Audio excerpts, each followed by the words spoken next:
convenios. Es decir, hasta ahora, ¿quién los puede firmar? Como decíamos anteriormente, los titulares en el caso de la AGE de los departamentos ministeriales, presidentes, directores, cómo se hacen oficiales, qué deben incluir, qué deben tener como finalidad, pero ahora el contenido en sí. Está dando una especie de modelo o pauta para que se puedan desarrollar los convenios con mayor facilidad en el artículo 49. Así que los convenios, dice este artículo, a los que se refiere el apartado 1 del artículo anterior, el apartado 1 del artículo 48 decía que las administraciones públicas, sus organismos públicos, entidades de derecho público vinculados o dependientes y las universidades públicas, en el ámbito de sus respectivas competencias, podrán suscribir convenios con sujetos de derecho público y privado sin que ello pueda suponer cesión de la titularidad de competencias. Pues dice que este tipo de convenios deberán incluir al menos las siguientes materias. A. Sujetos que suscriben el convenio y la capacidad jurídica con que actúa cada una de las partes. Bien, hasta aquí queda claro que tenemos que saber quién suscribe el convenio y su capacidad jurídica. B. Competencia en la que se fundamenta la actuación de la administración pública, organismos públicos, entidades de derecho público vinculados o dependientes de ella o de las universidades públicas. Esto de la competencia es muy importante. ¿Tengo competencia para llevar a cabo, para suscribir este convenio o no la tengo? Pero por si acaso hay que ponerla, porque en el caso de que ese organismo público esté buscando la justificación, ya con eso sabrá, si no la encuentra, que no puede firmar ese convenio porque no tiene competencia. C.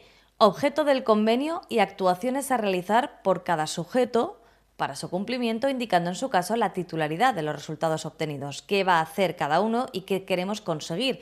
En el ejemplo que poníamos, si es la Administración General del Estado a través de un ministerio y es una comunidad autónoma, en este caso estábamos estableciendo como objeto del convenio la renovación o las obras de rehabilitación de un edificio antiguo que tiene un interés. Y además de cuál es ese objeto por el cual se realiza el convenio, qué actuación, qué parte va a hacer cada uno. En el apartado D establece las obligaciones y compromisos económicos asumidos por cada una de las partes, si los hubiera, indicando su distribución temporal por anualidades y su imputación concreta al presupuesto correspondiente de acuerdo con lo previsto en la legislación presupuestaria. El Ministerio tendrá que encontrar una partida presupuestaria para ello, así como la otra parte que firma el convenio, que en este caso sería, podemos poner, pues la Junta de Castilla y León, por ejemplo, qué obligaciones y compromisos económicos asumen cada uno. Yo voy a gastar esto y yo voy a gastar lo otro. En el apartado E encontraríamos las consecuencias aplicables en caso de incumplimiento de las obligaciones o compromisos asumidos por cada una de las partes y, en su caso, los criterios para determinar la posible indemnización por el incumplimiento. Es decir, estamos firmando un convenio, pero tenemos que prever que tú, la otra parte, no vayas a cumplir. Tiene que estar todo estipulado en el convenio. ¿Por qué? Porque suele suceder.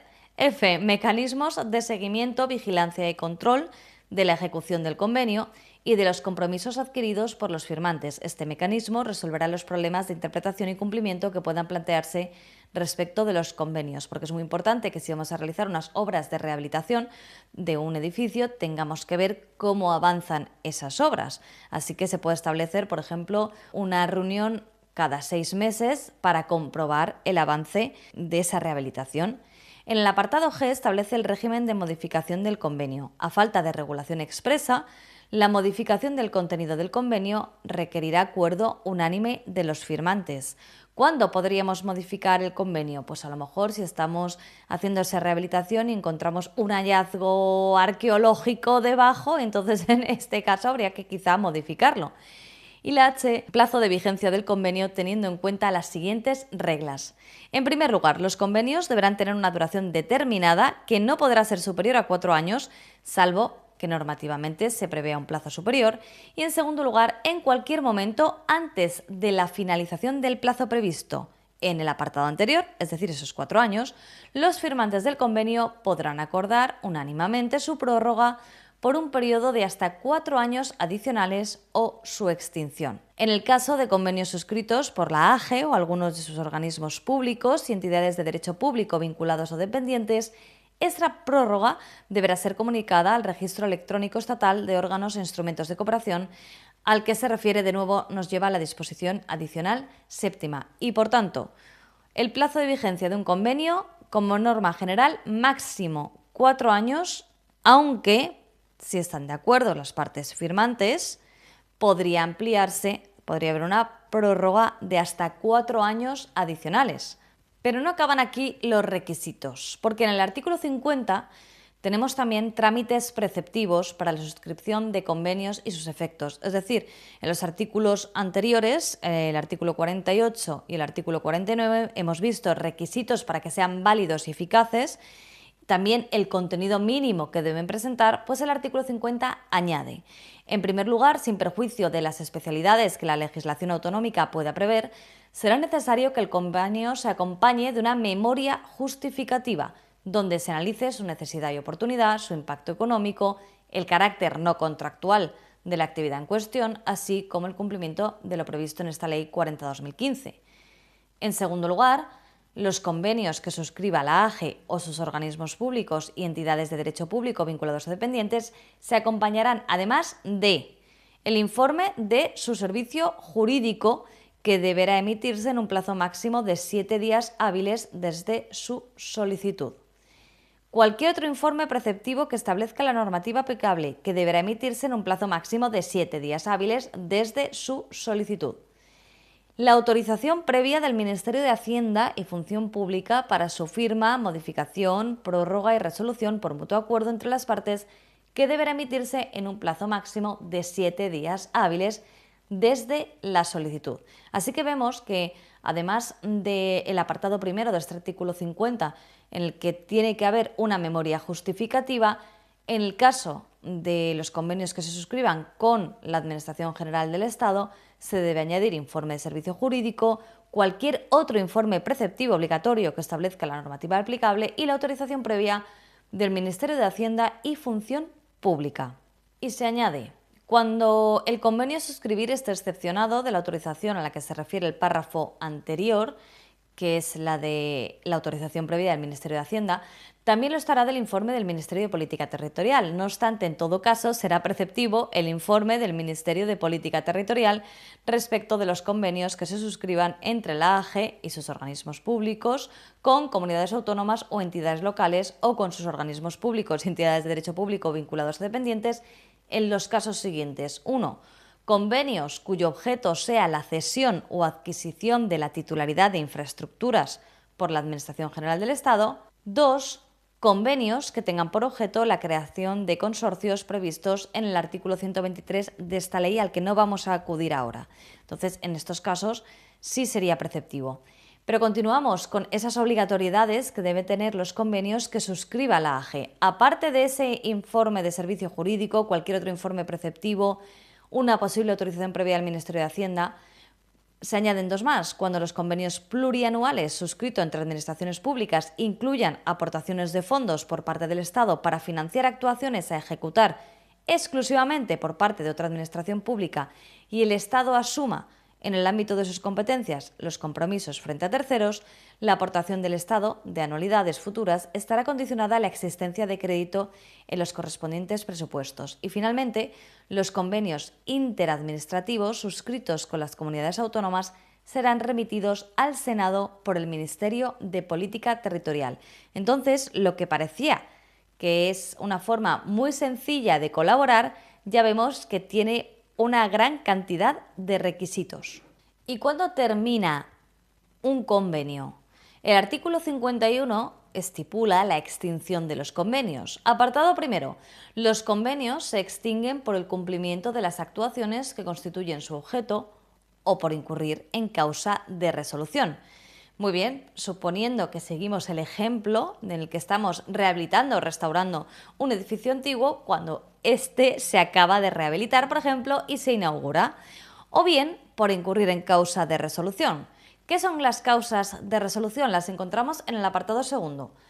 El transcurso del plazo de vigencia del convenio sin haberse acordado la prórroga del mismo, lo cual sería un desastre para ese edificio porque se quedaría a medias. B. El acuerdo unánime de todos los firmantes que deciden que resuelven este convenio y también dejan el edificio sin rehabilitar. C.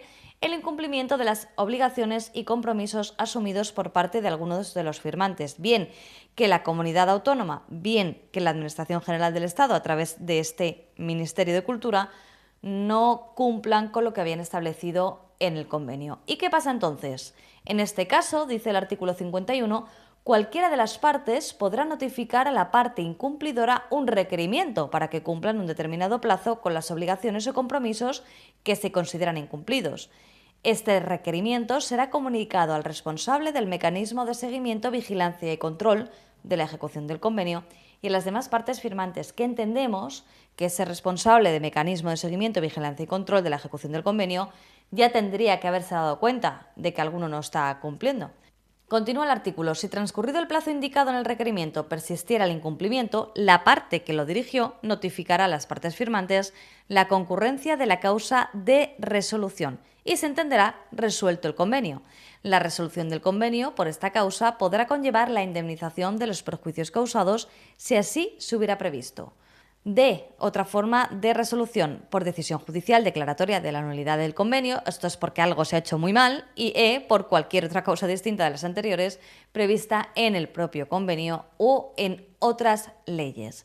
Hasta aquí podemos decir que se da el ciclo de vida de un convenio en la norma desde que dos entidades, tanto una tiene que ser de derecho público, vamos a hablar de que una entidad privada también pueda participar, establezcan que van a llegar a un objetivo a través de un convenio, cuáles son los requisitos de validez y eficacia, qué contenido mínimo tiene que tener, cuáles son los trámites preceptivos y luego cómo se extingue. Por tanto, los artículos restantes, que son el artículo 52 y el artículo 53, hablan en el artículo 52 de los efectos de la resolución de los convenios, qué pasa en los supuestos en los que se termina por resolución los convenios.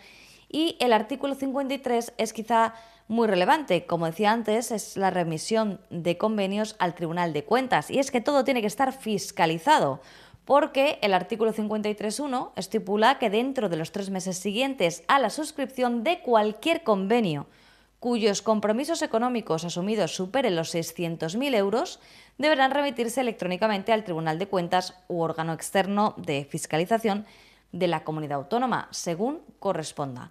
Igualmente, se comunicarán al Tribunal de Cuentas u órgano externo de fiscalización de la comunidad autónoma, según corresponda, las modificaciones, prórrogas o variaciones de plazos, alteración de los importes de los compromisos.